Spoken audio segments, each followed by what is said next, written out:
자, 뭔가 여러분들의 궁금증을 해결해드리는 시간. 그것도 던파리가 괜찮아. 스피노프로 돌아왔습니다. 우리 살았습니다. 예! 서바이벌. 예. 아, 우리가 그냥 산 정도가 아니에요. 많은 사람을 받다 보니까 좀 많이 좀 늘었습니다. 아, 그렇습니다. 스토리계에 현태님이 계시다면 상업계엔 태우 씨가 계시고요. 맞아요. 게임계에 성승원이 있다면요. 인문학계는 허준이 있죠. 맞아요. 과학계는 궤도님이 나오셨습니다. 인사 시간도 맞습니다. 세상에 존재하는 얼마나 많은 공상들이 현실이 되었는지를 기억하셔야 됩니다.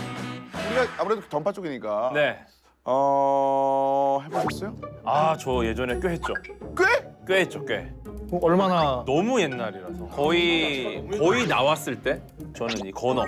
건어의 총열 방식. 총열 방식이라고 설명하는 건 또 처음 들어보네요. 역시나 과학적이구나. 이 건어를 시작을 했는데 굉장히 좋은 아이템을 한번 주셨어요. 내가 차면 못 팔고 안 차면 팔 수 있고 뭐 이런 느낌이었거든요. 이걸 줍고 이제 이걸 어떻게 할까 고민을 굉장히 많이 하다가 그 고민이 너무 힘들어갖고 결국 접었거든요. 그런 고민을 하는 분들을 위해서 이번 특별히 이벤트를 또 준비를 하겠습니다. 원스킨 많은 점을 기술 12강원과 8전원과 클레어 풀세트 플래티넘 엠블럭 스페셜 에픽 장비 풀세트와 일괄장 비친 복권식 시험비 그리고 크리스터 친구 우라까지. 저도 궤도님이 나오신다고 해서 예. 이제 그때 영상이나 이런 말씀하신 걸 찾아봤는데 그런 말씀하셨더라고요. 모든 존재는 우주에서 와서 우주로 돌아갑니다.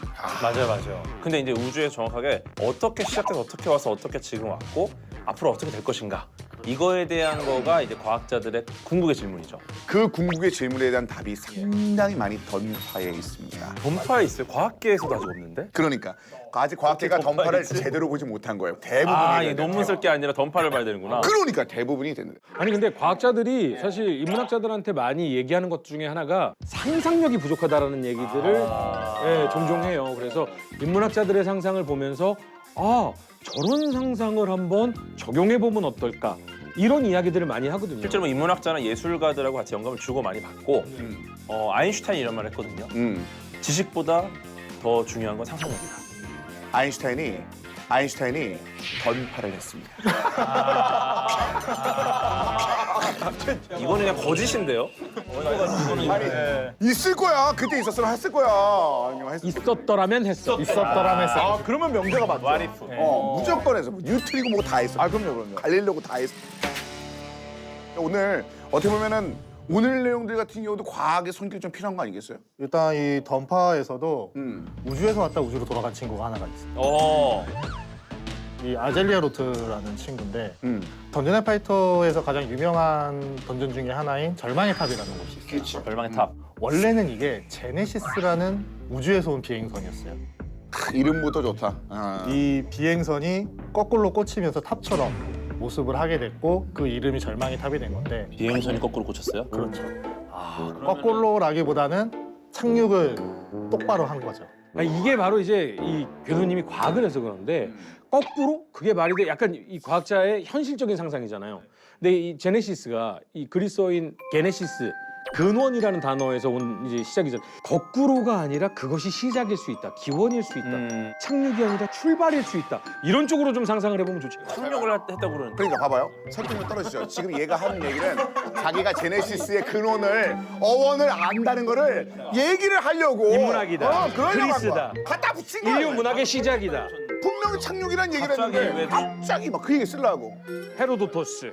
누리호 발사하는데 이게 발사 아니라 착륙일 수 있는 거예요? 누리호가 한 방에 성공했습니까? 실패. 인간은 실패할 수 있습니다. 나의 애드립. 한 방에 성공할 수 없을 수 있습니다. 한 방에 성공할 수 없을 수 있습니다. 지금껏 성공했네요. 아니 저는 궁금한 게 뭐였냐면 이제 이게 일회성 발사체가 아니라 이제 멀리서 온 거잖아요. 그렇죠. 엄청 멀리서. 그러니까 아마 유선형이 가능성이 높다. 모양 자체가 착륙했다고 하면은 앞뒤 뭐 상관없겠다 이런 생각을 하고 있었습니다. 예. 야, 세 줄 얘기했는데 벌써 광 얘기가 나오네. 네. 과학이 그럼요. 갑자기 굉장히 많이 긴장하기 시작하잖아. 긴장을 좀 많이 해요 지금. 보통 유선형일 것이다 왠지. 왜냐면은 이게 일회성 발사체가 아니라 이제 멀리서 온 거잖아요. 어두우시더라고 약간 이렇게. 이렇게 어둡지 않으셨는데 본인의 시나리오 이렇게 과학적으로 검증받을 거라고 생각 안 했기 때문에 당황하고 있어요. 시나리오를 네. 직접 만드신 거예요? 저희가 이제 관리하고 쓰고 아 어쩐지 활용하고. 아니 너무 긴장하셨더라고. 그러니까 설마 이걸? 더 말도 안 되는 얘기도 더 많은데. 착륙이라는 건 안정적 상태를 원하는 건데 네. 세로를 그렇게 착륙했다는 거잖아요. 그럴 이유가 있었을까요? 그게 제가 볼 때 핵심인 것 같아요. 왜냐면은 굳이 이렇게 앉을 수 있는 걸 이렇게 세웠다는 거잖아요. 이제 그 이유가 나올 거예요. 기대돼. 있어 그게? 이제 그 이유가 나와요. 예, 좋습니다. 아젤리아는 아주 과거에 멸망한 행성인 테라에서 생존자였어요. 그리고 거기서 살아남은 사람들을 모아서 이 제네시스에 태워서 이 아라드로 오게 된 거죠. 근데 이 아라드에 오니까 테라의 멸망과 똑같은 수순을 겪고 있는 게 보이는 거예요. 인간으로서는 어떻게 상상도 할 수 없는 그런 존재들에 의해서 위협을 받고 있었던 거죠. 그래서 이 아젤리아는 어떤 선택을 했냐면은 이 제네시스 안에 있는 기술력을 이용해서 그들에게 맞설 수 있는 사람들을 찾기 시작을 한 거죠. 근데 인간의 수명이 한정돼 있잖아요. 많이 살아도 뭐 요새 100세 시대라고 하지만 저 최대 125세 정도. 안에 뭐가 안에 어떤 기술이 있었냐면은 마법으로도 이게 이제 보조돼서 그 노화를 좀 천천히 늦춰주는 그 안에서 수련을 해라. 그 새로운 도전자가 나오면은 100층까지 올라가 봐라. 근데 굳이 올라가지 말고 이렇게 옆으로 해서 1호부터 100호까지 가라고 하면 안 되나? 근데 저는 약간 세웠던 이유를 좀 알 것 같아요. 왜냐면 이 새로운 지역에 왔는데 그 지역에서 뭔가 우러러 볼 수 있을 만한 건축물을 만들어줘서 약간 상징성을 줘야 상징물을. 그래야지 올라가야 돼. 그래야지 그 느낌과 함께 도전의식과 일리 함께 있네요. 뭔가 대단함을 느끼지 않을까. 지금 세 분이 모르시는 게 하나 있는데 키조개 이론입니다. 바닷속에 들어가면 서해안 태안 앞바다에 가면 키조개가 네. 이렇게 안 있습니다. 당연히 키조개가 넓적하고 길쭉하잖아요. 이렇게 있을 것 같죠? 예. 키조개가 이렇게 있습니다. 영양분을 빨아먹어야 됩니다. 제가 그 시간을 느리게 하고 그죠? 마력을 공급받고 하려면 자체적인 생산으로는 도저히 되지 않죠. 그러니까 꽂아서 영양분이 필요해요. 미안해. 나 진짜 미안해. 나 진짜 너 처음 그 키조개 이론 얘기했을 때 개소리인 줄 알았거든. 개소리인 줄 알았거든. 너무 말. 원했죠? 너무 합당하네요. 동력원이 있어야 이거를 뭐 에너지 만들 거 아닙니까? 근데 약간 비슷한 설정이 있는 게 지하에 그 동력원이 있어요. 100층에 쌓여 있는 사람들의 수련의 기억이 그 안에 담기는 거죠. 수련하는 거에서 끝나지 않고 계속 기억을 담아서 전해준다. 또 다른 사람들에게 이런 의미도 같이. 제도님 이것이 인문학적 상상. 아 좋네요. 게임적 상상. 근데 저도 이거 세로로 탑을 쌓은 이유 중에 하나를 생각해보면 물리학적으로도 위치 에너지, 운동 에너지 하잖아요. 위치 에너지가 제일 위에 있을수록 운동 에너지를 추론했을 때 가장 높지 않습니까? 죄송합니다. 대단합니다. 이건 개소리네요. 아니 나는 나만 못 알아듣는 줄 알았거든. 아 그래요? 과학자가 못 알아들 정도면 너 대단한 거야. 나로도 한 방에 성공하지 않았어. 저는 이제 몽상가입니다. 예. 위치 에너지, 운동 에너지가 있는데 예. 같은 조건에서 위치 에너지가 높잖아요. 네. 그럼 이때는 운동 에너지가 0이란 말이죠. 근데 내려오면은 위치 에너지 0이 되는 순간에 얘 속도는 최대가 되거든요. 이때 운동 에너지 최대가 되는 거죠. 여기에 쓰이는 노력이 가장 높은 자일수록 강해야 이 층에 올라갈 수 있다는 걸 의미하는 게 아닌가. 그냥 높게 올라가는 게 힘든 거죠. 그러니까. 태현 씨 우리가 힘들어요. 왜냐면 아파트 5층 사는 사람보다 10층 사는 사람이 엘리베이터 없으면 힘들겠죠? 죄송합니다. 100층에 다 뭐 편의시설이 다 돼 있나요? 편의점 가려고 하면 1층에 내렸다 가면은 매직. 위에 살수록 너무 힘들잖아. 매직. 우리 여기 있어. 우리가 100층인데 물 땡겨. 다 꺼내. 뿅. 똥. 그럼 여기 이은결 씨를 불렀어야 돼 근데. 다음 회에 오십니다. 다음에 오실까.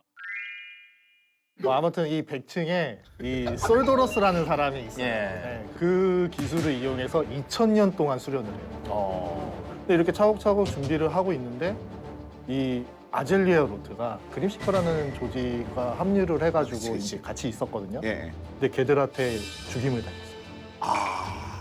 그래서 시신을 고이 다시 제네시스에 옮겨서 우주로 돌려옵니다. 이 함선이 다시 떠서 올라가게 되는 거죠. 근데 여기서 제가 궁금한 게 예. 1km를 우주로 날려보내려면 2천만 원이 든대요. 근데 제네시스가 100층짜리라면서요. 맞네. 이걸 날려보내려면 이게 정말 상상조차 할 수 없는 돈과 에너지가 들어가는 그쵸, 거잖아요. 그쵸, 그런 게 과학 기술력으로 저렇게 거대한 운동 에너지를 만들어낼 수가 있어요? 일단은 이건 진짜 크기는 100층이면은 그 타워가 전반적으로 층고가 좀 높아요. 각각 층마다. 맞아. 그러면은 이게 사실 롯데타워보다 높을 수 있다는 거거든요. 높을 수 있죠. 지금은 그 정도 기술력은 아직은 없죠. 지금 한 스타쉽 같은 경우가 한 100m는 넘을 때 120m는 되려나 크기가. 그것도 이제 지금까지 만든 발사 중에 가장 거대하다고 지금 보고 있어요. 아 그게 실제로 엄청나게 거대하기도 하고. 120m면은 한 3, 40층밖에 안 되는 거예요. 네. 제네시스한테는 잽도 안 되는 거죠. 이게 한 3배가 넘는 거네요. 그렇죠. 제네시스 거의 뭐 부르즈 칼리파 날린 거나 마찬가지니까. 근데 제네시스는 없는 거예요. 제네시스는 없는 거니까. 아니요? 없다고요? 없다고 처음 듣는 얘긴데? 여기 있는 사람 지나가는 사람 붙잡고 얘기해봐요. 부르즈 칼리파 봤어? 아니면 절망의 탑 봤어? 절망의 타워. 절망의 탑 봤어요. 지나가는 사람 다 그 얘기해요. 당연하죠. 롯데타워는 안 간 사람 있을 수 있어요. 그리고 63빌딩 안 가본 사람 있을 수 있어. 하지만 절망의 탑 가봤어? 가봤어요. 모두가 다 왔어. 가봤다라는 거가 사실은 실제로 우리 몸이 들어간 건 아니니까. 왜 안 들어갔다고 생각해요? 들어오셨어요? 들어갔어요. 전 거기서 살아요. 난 아까 아이신타인이 덤판다고 얘기하는 사람이야. 아니 어떡하지? 예. 스타쉽은 얼마나 들었어요? 올리는데? 천문학적이죠. 사실 일론 머스크가 스페이스X에 띄운 건데 그러니까 그거의 산술적으로만 해도 3배가 넘는 거네. 그냥 단순 곱셈만 해도. 단순 곱셈으로 해도 띄울 수 없다. 띄울 수 없다. 그냥 엔진만 10개를 엔진 더 끼면 되겠다. 그러면 하나가 75톤급이니까 한 750톤을 더 늘릴 수 있지 않을까? 근데 이게 안 되죠. 안 되죠. 왜냐하면 이제 무게가 그만큼 늘어나는 거고 어느 정도 이 여러 가지 시뮬레이션을 해봐야 돼요. 그러니까 스타쉽을 여러 개를 붙여서도 실제로 그렇게 띄울 수 있는 건 아닐 것이다. 테라의 기술력은 지금의 우리는 상상 속에나 존재하는. 그렇죠. 궤도님 질문 있습니다. 만약에 이 우주선 제네시스가 네. 질량적으로 이 세계에 존재하지 않는 어떤 되게 가벼운 어떤 금속 그리고 지금의 에너지원보다 훨씬 더 효율적인 에너지원이 있으면 띄울 수 있는 가능성이 생깁니까? 당연하죠. 네. 왜냐면 지금 말씀하시는 거는 사실 현실적인 이야기는 아니시잖아요. 손톱보다 가벼운 자동차랑 10분만 충전해도 100시간 가는 배터리가 있으며 예. 엄청나게 빠르고 효율적인 전기차를 만들 수 있지 않습니까? 아까 그 얘기가 이거랑 동급이에요? 그럼 못 만드니까. 그러니까 쓸데없는 얘기 하지 말라는 얘기네요. 가정이 과학적이어야 이제 결론이 어느 정도 과학적으로 간다. 맞네. 그럼 이건 말이 돼요? 아까 전에 그 우주 장례식처럼. 우주 장례식. 그 우주를 쏘아버린다고 그러잖아요. 근데 그런 아이디어는 예전부터 있었어요. 실제로 그걸 하고 있는 지구도? 스타트업도 있어요. 스타트업 있어요? 네, 그러니까 어떤 거냐면은 돌아가신 분 유골, 예. 유골함을 이제 우주로 쏘고 그 라그랑지안 포인트라고 우주에 되게 안정적인 지점이 몇 개 있어요. 근데 여기다가 놓으면은 얘가 어디로 흘러가질 않고 고정돼 있어요. 거기다가 딱 올려놓으면은 기일에 다 같이 모여서 이제 망원경으로 볼 수 있어요? 우리 할아버지가 저기 계시겠구나. 근데 라그랑지안 포인트가 쏘는 거는 굉장히 비용이 많이 들어가지고 저궤도까지 올렸다가 이제 대기권에서 타버리면. 근데 제가 궁금한 건 네. 우주로 떠나보낼 때 궤도권 말고 너무 좋은 질문이에요. 이거는 진짜. 아예 우주로 떠나보내면 이거는 너무 좋은 질문이에요. 우주는 네. 미생물이나 이런 거에 음. 썩거나 이렇게 되지 예. 않잖아요. 인류의 과학이 더 발전하면 냉동인간처럼 되살리거나 이렇게 할 가능성도 있어요. 이게 다 좋은 질문 아니었다. 휴! 배 아플 뻔! 아니 되게 좋은 질문인 줄 알았는데 중간에 바뀌었어요. 어디까지 좋은 질문이었어요? 제가 되게 좋은 질 느낀 게 우주로 보내는데 지구로 돌아오면 대기권에 타버리니까 그렇지 않으면 어떻게 보내야 되는 이 질문인 줄 알고 우리가 보통 이제 포물선 궤도로 던지거나 타원 궤도로 던지거나 할 때 근데 완전히 보내려면 쌍곡선 궤도라는 게 있어요. 궤도 중에 쌍곡선 궤도를 태우면 이제 지구를 안 돌아오고 완전히 떠나요. 네, 그래서 이 형님이 쌍곡선 궤도까지 아신다고? 몰라요. 이런 느낌. 몰라요. 모르는데 근데 사실은 지금 그거는 냉동 인간이 더 싸요. 우주로 나가는 것보다는. 근데 냉동인간은 여러 가지 기술적 문제로 내부 세포나 이런 것들이 파괴되잖아요. 우리 몸의 구성하는 대부분이 이제 수분이다 보니까 물이 결정이 얼리면 굉장히 날카롭잖아요. 그렇죠. 그럼 얼리는 순간 이 날카로운 물 결정들이 이 세포를 찢어요. 그러니까 이제 동사하면 세포가 이제 괴사하거든요. 얼지 않는 거를 몸 안에 주입을 해가지고 실제로 이런 원리로 살아 있는 개구리가 있어요. 겨울잠을 자는데 완전히 얼어요. 심장까지 싹 얼어요. 이거 본 것 같은데? 봄이 오면은 이제 심장부터 녹기 시작해서 다시 원래대로 돌아가고. 요거를 보고 이제 과학자들 연구하는 분들도 계세요. 정말 잘 패킹을 해서 바이러스 안 들어가고 미생물 안 들어가고 하면은 그 정도 패킹을 했으면 지구에 놔둬도 될 것 같아요. 아 그냥 지구에 두는 게 나아요? 네네네. 굳이 우주로 갈 필요가 없죠. 그래서 제가 아까 그 이제 스토리 설명드릴 때 이제 이 아젤리아 행적 중에서 한 가지를 이제 빼놓고 말씀드렸는데 네. 제네시스가 우주로 떠나고 나서 이제 이 차원의 폭풍이라는 걸 생겨요. 그리고 우리가 이제 그 안을 조사하려고 들어가서 과거에 있는 아젤리아가 죽기 바로 직전 그 순간을 내가 딱 목격하게 되거든요. 근데 그 순간에 아젤리아가 나를 봐요. 그리고 나서 죽고 과거에 내가 와서 그 시신을 발견하는 이런 스토리가 있거든요. 어디서 나를 보는 거죠? 쉽게 얘기하면 과거의 사람이 과거로 돌아간 현재인을 볼 수 있느냐. 만약에 평행우주 가설로 간다면은 이 우주의 과거에 나와 뭐 미래에 나가 이 같은 시간선에 있으면은 같이 뭐 보드게임도 할 수 있지 않을까요? 사실 저희도 스토리를 쓸 때 그 평행 우주 이론 그거를 어떻게 해서든지 차용하고 싶어서 써보고 있는 중이긴 하거든요. 창작물에서 평행우주를 많이 사용을 해요. 사실 예전에는 이걸 괴기스럽게 풀었던 것 같아요. 그래서 그걸 도플갱어라고 하지 않았나라는 생각이 드는 거예요. 내가 지나가다가 나랑 똑같은 걸 봤어. 저건 무슨 괴물 귀신이지? 근데 알고 보면 미래에 난 거야. 사실은 이거는 이제 아마 입자 반입자에서 나온 것 같아요. 그게 또 그건 또 뭐예요? 예를 들어 입자가 있고 이거에 대한 반입자가 있어요. 수소가 있고 이제 반수소가 있고 입자와 반입자가 이게 만나면 소멸해요. 이걸 쌍소멸이라고 해요. 맞아. 도플갱어는 만나면 죽는다 그랬어. 서로 만나면 죽어. 죽는다. 그래서 아마 그랬어. 거기서 도플갱어는 나왔을 가능성이 높아요.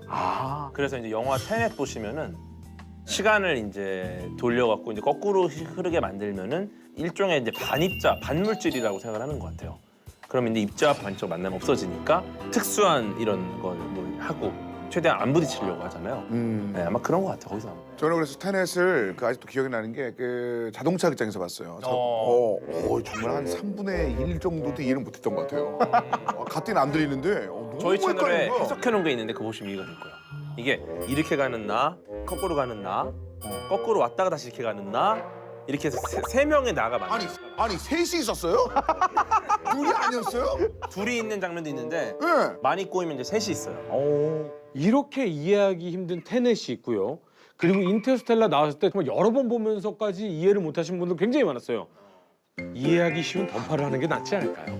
마법이 있습니다. 마법과 기계의 힘으로. 우리가 그러니까 테넷과 인터스텔라보다 낫네요. 위험하겠는데요, 제가? 오늘 그 함께 해주신 말씀들 얘기 좀 나눠봤는데 팩트로 두들겨 맞는 기분이라서 좀 긴장도 많이 하고 아니 근데 이게 창작물인데 창작물에서는 저는 중요한 게 현실의 과학을 반영했냐 이거는 중요한 게 아니고요. 과학계에서 어떤 키워드를 가져와서 차용했느냐 그게 진짜 팩트가 어느 정도 레퍼런스 달릴 수 있는 좋은 콘텐츠인 거예요. 저는 되게 이 말씀에 공감을 하는 게 저희가 이제 스토리를 쓸 때 킵 진성이라고 이거는 얼마나 현실처럼 독자가 느끼게 해주는가. 그렇죠. 저희는 그 상상력으로 만들어내는 직업이잖아요. 그래서 이걸 뭐 논리적으로 하든지 과학적으로 설명을 알아서 그냥 대충 하는 경우가 많아요. 근데 이거를 좀 더 명확하게 설명해 주셔서 좀 되게 유익한 시간이었고 근데 또 그만큼 긴장도 많이 됐고. 궤도님은 오해하시면 안 되는 게요. 막 상상하잖아요. 그럼 궤도님이 그거 과학 쪽에서 이런 게 있어요라고 오히려 증명해 주시는 경우가 많아요. 좋은 거야, 좋은 거. 네. 그래서 또 오히려 할 게 더 많아집니다. 그래서 저도 이런 이야기를 할 게 더 많겠다. 그러니까 우린 더 오래 살아남을 수 있겠구나. 이런 생각이 들었어요. 그래 이거 한 번에 끝내긴 좀 그래, 그죠? 그 함께 해주셨는데 아 재밌네요. 그래서 어쨌거나 저는 과학 이야기하는 사람이다 보니까 과학 이야기를 필요로 하는 곳이면 어디든 가는데 또 이런 던전 앤 파이터라는 좋은 게임 제가 굉장히 어릴 때 즐겼던 이 게임과 함께 했더니 네, 저도 굉장히 감회가 새롭습니다. 아 고맙습니다. 제가 이번 주는 이 과학에 관련된 주제를 좀 말씀드렸습니다. 다음 시간에도 역시 여러분들의 궁금증을 통해서 다시 한번 돌아올 것을 약속드리면서 여기서 인사드리겠습니다. 여러분 고맙습니다. 다음에 봬요. 고맙습니다. 안녕히 계십시오.